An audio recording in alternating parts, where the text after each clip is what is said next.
This video is about linear systems in two variables.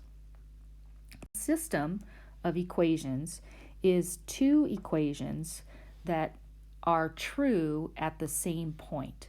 So two different equations that have one common solution. We can do that three different ways: graphically, using substitution, or using a method called elimination. We want to be able to solve those systems three different ways and identify when a system has no solutions, which we call inconsistent, or infinite many solutions.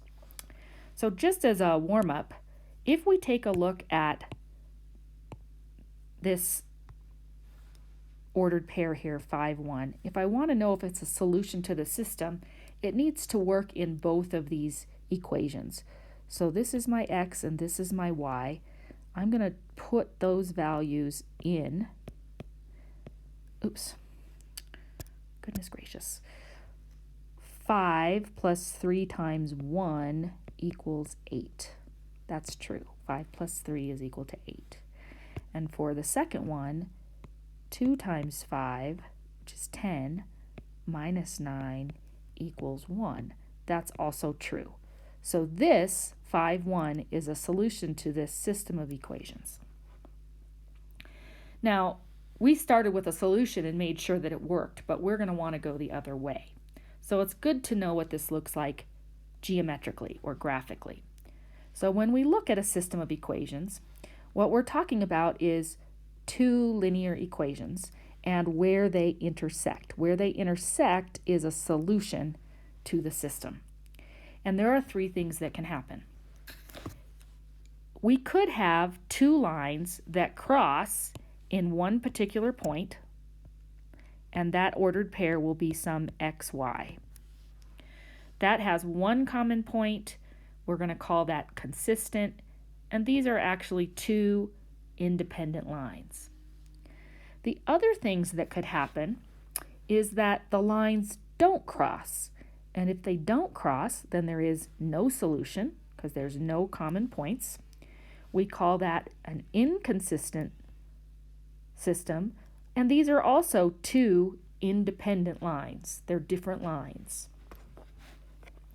The third thing that could happen is that you really have one line directly on top of another line. So they don't just cross in one point, they cross in all the points. Because the lines are identical, there's infinitely many common points, and so there are infinitely many solutions. We call that a consistent system because it does have a solution, but these two lines are dependent. They're actually the same line. So when we do that, we can give the answer as an ordered pair, and the ordered pair is either going to be in terms of x or in y. And I'll give you an example. This is an example down here, but I'll give you an example of one of those in just a moment. So just as a recap here, if we have at least one solution, we're going to call the system consistent. And if we have no solution, then we have an inconsistent system. We can also have dependent lines. Those are the same exact line. So for example, y equals 2x minus 3 and 2y equals 4x minus 6 are dependent because if I solve this one for y, dividing by 2, I get the same exact line that I have here. So these two lines are dependent. And if they're not dependent, if they're two separate lines, then we say that they are independent. Graphically, if two lines are parallel, in other words, they're not going to cross, they're going to have no solution. And so when you solve this, you're going to get an answer such as A equals B. So something that is not true. And if they have an infinite number of solutions, you're going to get something like an identity like A equals A, something that is true. So I've got a couple of examples. We're going to do all three of them, all three ways: graphing, using substitution, and elimination. So we'll start here with this system. Now, sometimes a system will be written with some sort of brackets connecting them together to say these should be solved together. So what we're going to do first is solve these by graphing. So that means I want both of these in graphing form. So for this first one, I am going to subtract x from each side and get minus x plus 5. And if I divide both sides by -1, I'm going to get y equals x minus 5. So let me put that one on the graph here. Here we are at -5, and our slope is 1, so we'll go up 1 over 1 a couple times and draw our line. So this is y equals x minus 5. Now for the next one, if I subtract 2x from each side, it's already in graphing form. This one's going to cross the y-axis at 1, and if I go down 2 and over 1, down 2 and over 1 a couple times, I get this line. And so we can see that these are two independent lines because they do cross, and it appears that they cross at 2, -3. So graphing is a nice way to visualize what's going on. However, in this case, we crossed at nice integer values like 2 and -3, and sometimes we cross at values such as 11/5 and -17/40. So we're not going to know by looking at the graph that that's what it is. So we have some algebraic techniques to solve as well. So the second method is called substitution. So I'm going to start here at the top, so this form here, and say if we have x minus y equals 5 and 2x plus y equals 1, I can solve this equation here for y very easily, minus 2x plus 1. And I want to substitute, hence the name substitution, that minus 2x plus 1 right here in for y. So that's going to be x minus, and then in place of y, we'll put minus 2x plus 1 equals 5. So distributing the negative, we get x plus 2x minus 1 equals 5. Adding like terms and adding the 1, we get 3x equals 6. And dividing by 3, we get x is equal to 2. Now that is just the first part of the ordered pair. But now if I plug this in to where I solved for y, minus 2, and then we'll replace the x with 2, we'll get -4 plus 1, or -3. So our ordered pair then, our solution, is xy 2, -3. So that matches what our picture says there on the right. So for substitution, we solve for one of the variables in one of the equations, it doesn't matter which one, and then we substitute it back into the other equation. The third way to solve this is called elimination. So when we use elimination, again, I'm going to start with this exactly how it started, x minus y equals 5, and 2x plus y equals 1. And what you'll notice is if I add these two functions together, x plus 2x, those are like terms, they're lined up there, are 3x. Minus y plus y is eliminated, hence the name elimination, equals 6. And so x is equal to 2. And then again, I can plug it into one of these. This time I'll use this one. 2 minus y equals 5. Subtracting 2, I get minus y equals 3, and y equals -3. So again, we get the same result, we just have approached it a different way.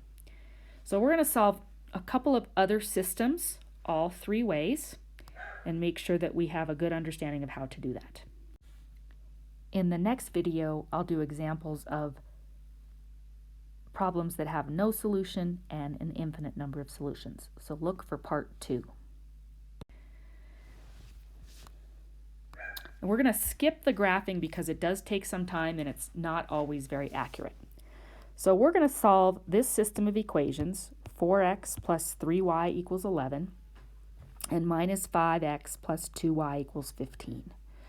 So I'm going to take the first equation here, and I'm going to solve for y. So I'm going to start by subtracting 4x from each side. So 3y equals minus 4x plus 11. And then dividing by 3, I'm going to get negative 4/3 x plus 11/3. Okay. So if this is what y is equal to, and it came from this first equation here, for substitution, I want to substitute it into the other equation. So that's going to look like this. Minus 5x.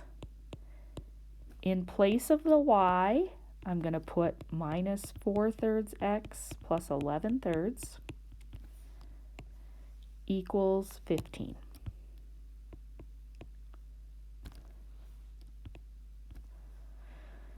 All right, I'm going to distribute this 2.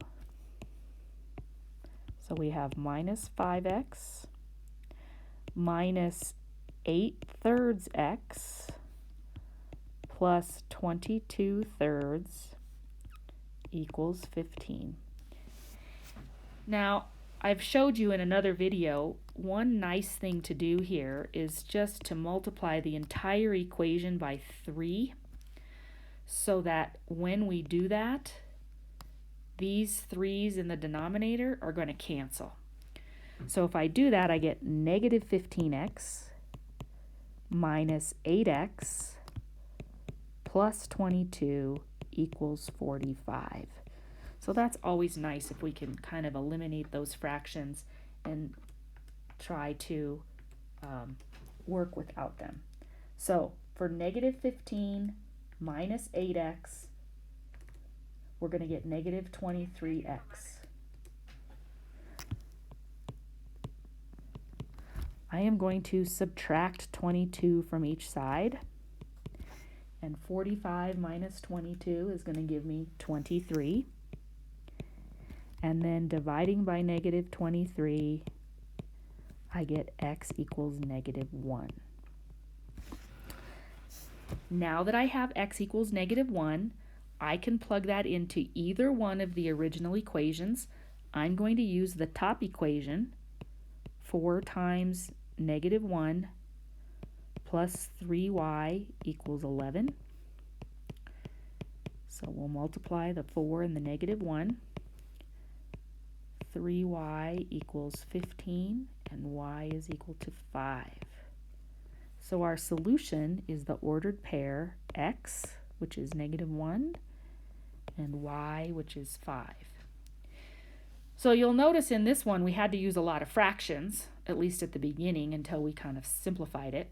But sometimes when you use elimination, we can avoid that. So let me give you an example of that using the same system. So we're going to start with 4x plus 3y equals 11, and minus 5x plus 2y equals 15. Now, in the previous example, when I added those equations together, they immediately eliminated one of the variables. If I add these together now, that's not going to happen. So I need to create a situation where it does happen. So I'm looking here, I can choose whatever variable I want, but I'm going to eliminate the y's, which means I need, in these equations, one of these to be a 6. So I'm going to multiply this equation by 2. That will give me a 6y. And down here, I want it to be negative 6, so I'm going to multiply by negative 3. So we just get a multiple of what we started with. The first one is 8x plus 6y equals 22. And multiplying by negative 3, we get 15x minus 6y equals minus 45. If I add those together, I get 23x. These are eliminated, which was my point, equals negative 23. And in dividing, we get x equals negative 1 again. The last step would be exactly the same as this step here. Once you have the x value, you plug it in to find the y value.